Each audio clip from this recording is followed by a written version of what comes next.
Hi guys, this is Tina here from Under 3 Acres, and today we're going to be talking about shelf-stable proteins that are gluten-free and good for you. In a recent video, I shared the 14 things that every gluten-free prepper pantry should have in it. Now today I want to take a deep dive into the proteins. Proteins are essential to life. They're the building blocks on which everything is built. They're an essential nutrient. Nobody can live without protein, and that's why it doesn't matter what diet you're on, you need protein. So I'm going to look at it from a gluten-free perspective. I'm celiac, so I can't just go out and eat whatever I want. I need to prepare a little, and that's why I think I've become a little bit of a prepper, and I've wanted to keep a bit better of a pantry to make sure that my family is provided for no matter what. If there's job loss, if there's shortages in the grocery store, they've been happening, and so that I wanted to be prepared for whatever's to come. So I've broken down my list of proteins into 6 different categories. The first one is meat. I know not everybody who's gluten-free eats meat, and I know there's lots of vegans and vegetarians out there, so just bear with me for this part, okay? Meat is really important to our family. We grow and raise our own meat as much as possible, so I wanted to talk about that first. Protein helps us stay full, and there are amino acids in it that our bodies need. So I like to stock things like canned chicken. I also can my own meat. This is pressure canned turkey that I bought on sale. I bought a bunch of it and I put this in my pantry. Now I'm talking today about shelf-stable proteins. Now you can also have, a freezer full of food too. Like that's a good way to stock up, but I'm talking about ones that are shelf-stable. So you can take those meats that you've frozen, you can thaw them, and you can pressure can them, and then they're shelf-stable. Another one on the meat department that a lot of people don't talk about is protein powder. Now this here is a bone broth powder. It has 15 grams of protein in 2 tablespoons. This is the Organica beef broth.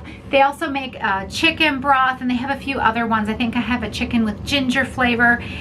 They're really, really good for you. These can be made on their own. You can just put a couple tablespoons into water. I add it to soups, and you can add it to rice. I like to add it to rice too to give it a bit of flavor, and this will help keep you filled up a little bit longer.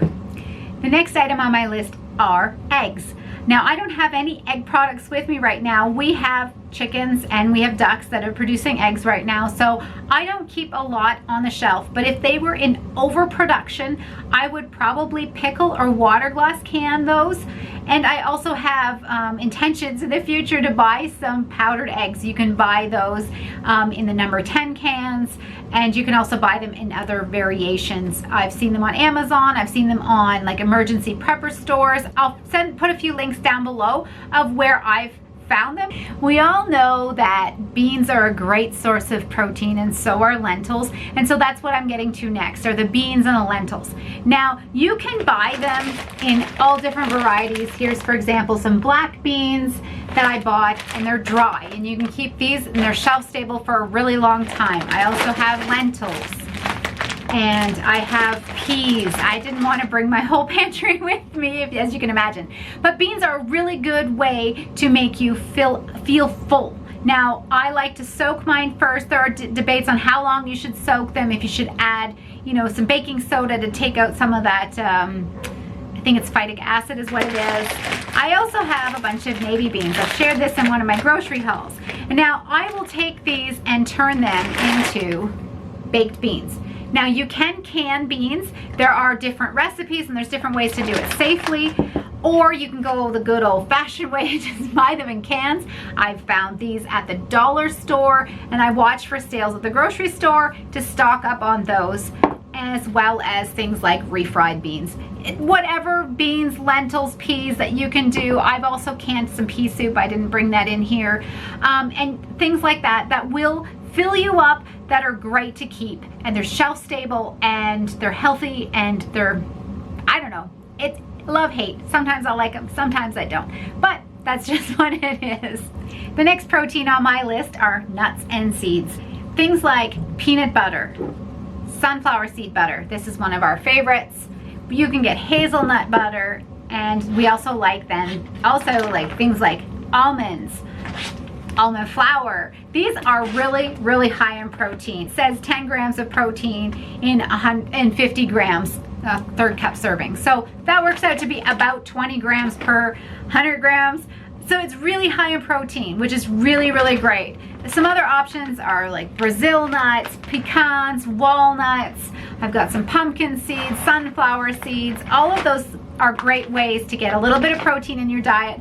I love to add nuts and seeds to salads, for example. They're a great way to get that little bit of protein in smoothies. I like to add a little bit of nut butter, like almond butter, to my smoothies to get that little bit of extra protein in there. Another great shelf-stable protein to keep in your pantry are cans or jars of fish. I've got some salmon here, I've got some tuna here. Oh, there's some other great ones like pickled herring is another one, or some crustaceans and sardines.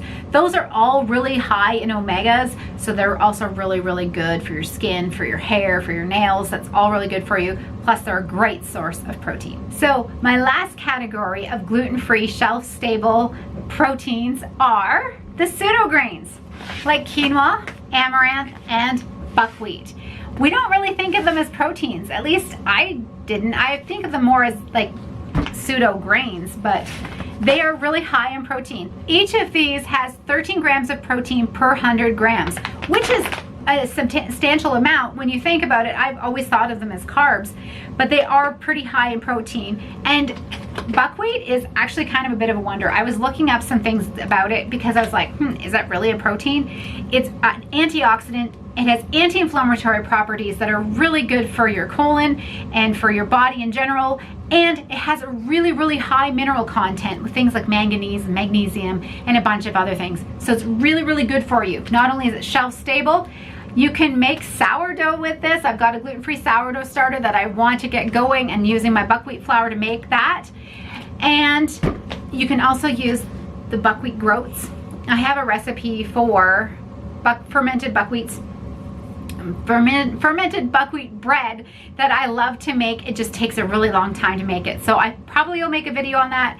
It's one of those things that I don't make very often because it's a bit more work because it's fermented, but it's really good for you. So if you like this video, give me a thumbs up, leave some comments, and let me know if there's any proteins that you thought of that I didn't mention that are gluten-free, really good for you, and will keep for a really good time keep it for a good time. They're gonna have a good time in your pantry. Keep for a really long time in your pantry.